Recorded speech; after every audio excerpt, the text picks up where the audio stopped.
Beritakanlah firman, siap sedialah baik atau tidak baik waktunya. Shalom, puji Tuhan, kita berjumpa lagi dalam Renungan Harian edisi 17 Mei di hari ini. Mengawalinya, mari kita berdoa. Kami bersyukur Tuhan masih berikan kami waktu dan kesempatan untuk kami mau membaca dan merenungkan sebagian dari firman-Mu. Roh-Mu yang kudus, tolonglah kami. Urapilah dan berkatilah kami dengan kebenaran firman-Mu di hari ini. Dalam nama Tuhan Yesus Kristus kami berdoa. Amin. Nats firman Allah yang menjadi perenungan kita bersama di hari ini, saya ambil dari Injil Lukas pasalnya yang ke-17 ayat 11 sampai dengan ayatnya yang ke-19. Secara khusus saya akan baca ayatnya yang ke-12 dan 13. Firman Allah berkata demikian. Ketika ia memasuki suatu desa, datanglah 10 orang kusta menemui dia.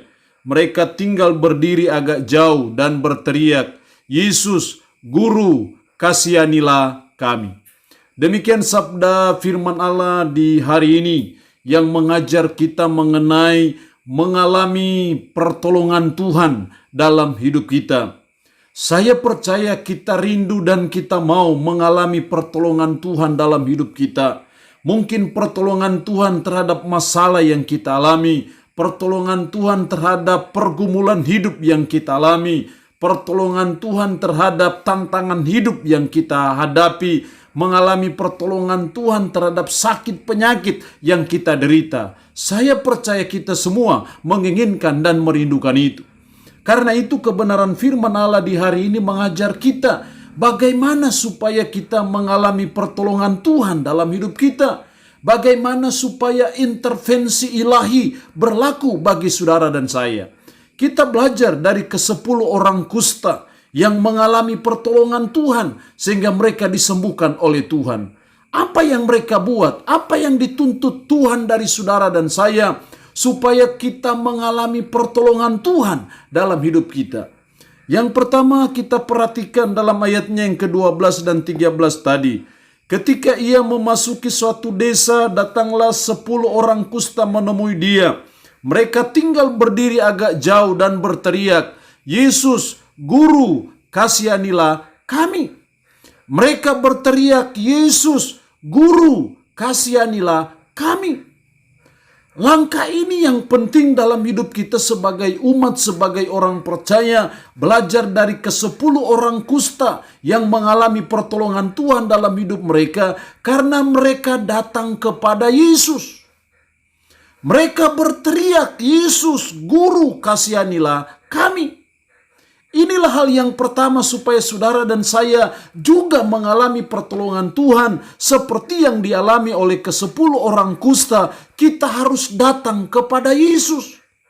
Tidak salah bila saudara dan saya datang kepada Yesus. Tidak salah kalau saudara dan saya memohon pertolongan dari Yesus. Tidak salah kalau saudara dan saya berdoa kepada Yesus ketika kita menginginkan pertolongan dari Dia. Karena Dia Tuhan, karena Dia Allah. Bisa lakukan apa saja, bisa buat apa saja. Yang bahkan seringkali di luar jangkauan pikiran kita manusia.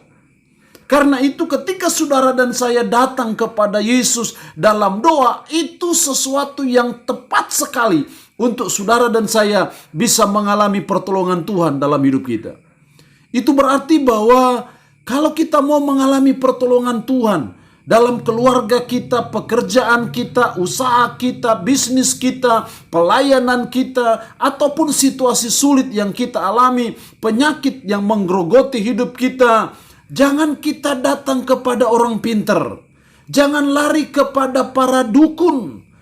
Jangan lari kepada obat-obat yang diberikan oleh para dukun itu. Larilah kepada Yesus, minta tolonglah kepada Yesus, berteriaklah kepada Yesus, berdoalah kepada Yesus. Karena itu pribadi yang tepat untuk saudara dan saya meminta pertolongan kepadanya. Jadi hal yang pertama supaya kita mengalami pertolongan Tuhan dalam hidup kita, mari kita datang kepada Yesus dalam doa. Mari kita berdoa kepada Dia. Mari kita minta tolong kepada Dia. Dan saya percaya Tuhan tidak pernah mengecewakan orang-orang yang mau datang minta tolong kepadanya. Jadi hal yang pertama supaya kita mengalami pertolongan Tuhan dalam hidup kita, yang pertama kita harus datang kepada Yesus.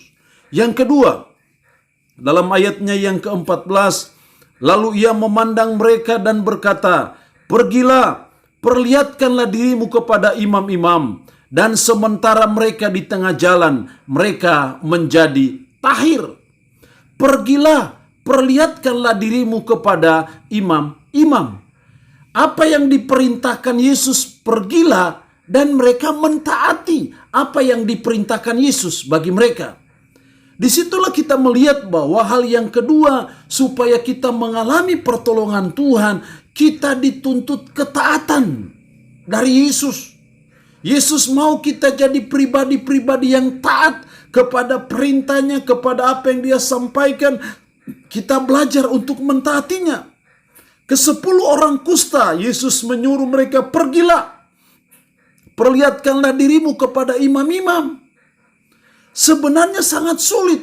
Bagaimana mereka pada waktu itu sedang kena penyakit kusta, malah disuruh pergi untuk memperlihatkan diri kepada imam.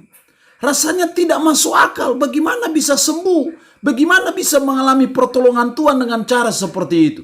Tapi firman Allah mencatat bahwa mereka mentaati apa yang diperintahkan Yesus kepada mereka, dan di tengah jalan mereka menjadi tahir, di tengah jalan mereka mengalami pertolongan dari Tuhan. Ketaatan itu sangat penting dalam hidup saudara dan saya, karena ketaatan kita itu yang menarik kuasa Allah bekerja dalam hidup kita. Ketaatan itu yang menarik kuasa Tuhan bekerja campur tangan dan akhirnya menolong saudara dan saya.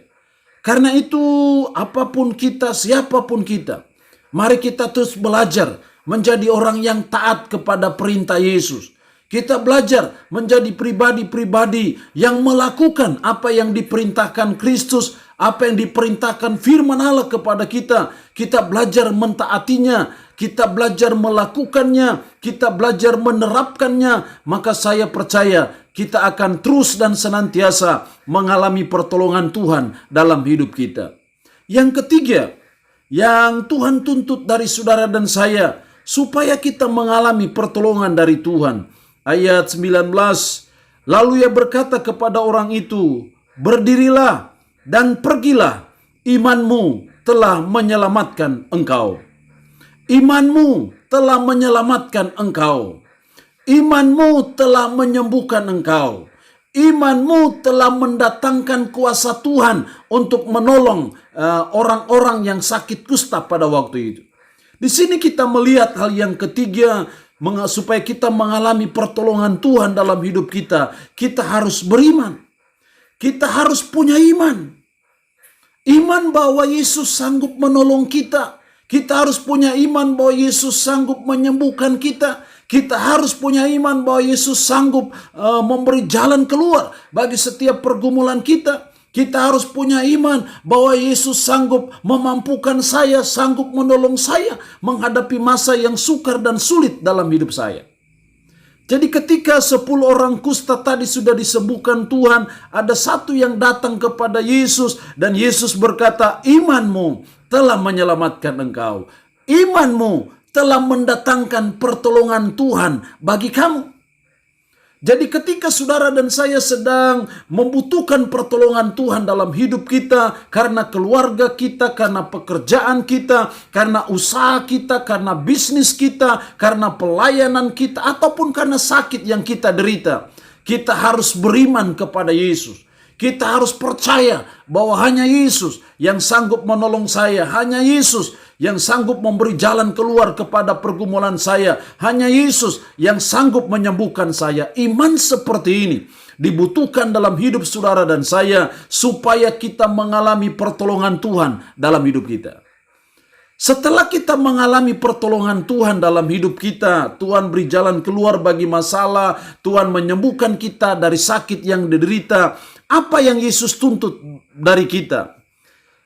Ayat 15, orang dari mereka ketika melihat bahwa ia telah sembuh, kembali sambil memuliakan Allah dengan suara nyaring, lalu tersungkur di depan kaki Yesus dan mengucap syukur kepadanya. Orang itu adalah seorang Samaria. Jadi ketika saudara dan saya sudah mengalami pertolongan Tuhan dalam hidup kita, jangan lupa kita memuliakan Tuhan. Jangan lupa kita menaikkan syukur kepada Tuhan. Karena dalam ayat 17 lalu Yesus berkata, bukankah ke-10 orang tadi semuanya telah menjadi tahir? Di manakah yang 9 orang itu? Tidak adakah di antara mereka yang kembali untuk memuliakan Allah selain daripada orang asing ini?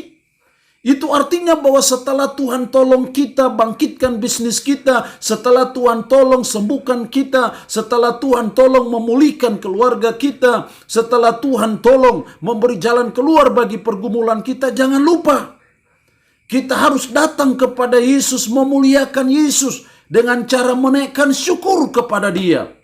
Bibir mulut kita naikkan pujian kepada Dia. Bibir mulut kita naikkan syukur kepada Dia. Itu yang namanya memuliakan Dia. Memuliakan Allah. Sebagai syukur kita bahwa Tuhan sudah menolong kita.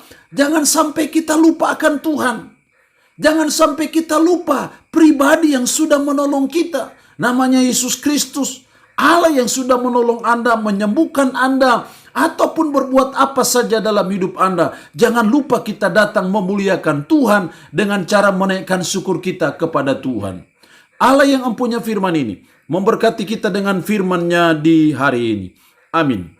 Puji syukur untuk kebenaran firman-Mu di hari ini. Ya Tuhan, tolonglah kami supaya kami mengalami pertolongan Tuhan dalam hidup kami. Tolonglah kami supaya kami datang kepada Yesus. Tolonglah kami supaya kami taat kepada perintah Yesus. Dan tolonglah kami supaya kami beriman. Kami percaya bahwa Yesus sanggup menolong kami. Roh-Mu yang kudus menanamkan firman dalam hati dan pikiran kami. Menyanggupkan kami untuk memperlakukan firman ini dalam hidup kami sehari-hari. Dan setelah kami mengalami pertolongan Tuhan, ajarlah kami seperti seorang Samaria. Dari 10 orang yang sudah disembuhkan, 1 orang yang datang memuliakan Tuhan, menaikkan syukur karena sudah mengalami pertolongan Tuhan.